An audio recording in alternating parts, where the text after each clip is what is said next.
আল্লাহ তুমি খেয়াল রেখো। অনেকক্ষণ ধরে বিড়ালেরা তাকে বোঝার চেষ্টা করেও বুঝে উঠতে পারে না। তাদের মধ্যে একটি বিড়াল তাকে হাত দিয়ে টাচ করেও বোঝার চেষ্টা করে। বাবুই পাখি বুঝে গিয়েছিল যদি বিড়াল হামলা করে তবে তাকে বিড়ালেরা কাঁচায় চাবিয়ে খেয়ে ফেলবে। এরই মধ্যে বাবুই পাখি যখন পালাতে চেষ্টা করে তখনই বিড়াল তাকে টার্গেট করে বসে, যার কারণে আবারও সে সেখানে স্থির হয়ে থেকে যায়। এরপর একটি বিড়াল টার্গেট থেকে কিছুটা দূরে গেলে বাবুই পাখি সুযোগ বুঝে সেখান থেকে জীবন নিয়ে পালিয়ে যায়। কিছু পশু রয়েছে যারা অপরকে উস্কানিমূলক আচরণ দেখিয়ে মজা নিয়ে থাকে। যেখানে একটি টিয়া পাখি চুপচাপ বসেছিল আর তখনই পাশে থাকা অপর টিয়া পাখি তার কাছে গিয়ে একটি কিক মেরে বসে। তুই তো বহুত খারাপ, এটা তুই কি করলি? আর কিক মেরে সেখান থেকে দূরে সরে যায়।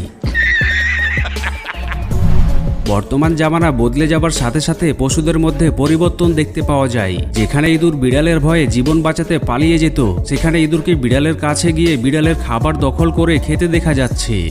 এই তোরে তো দাওয়াত দেই নাই।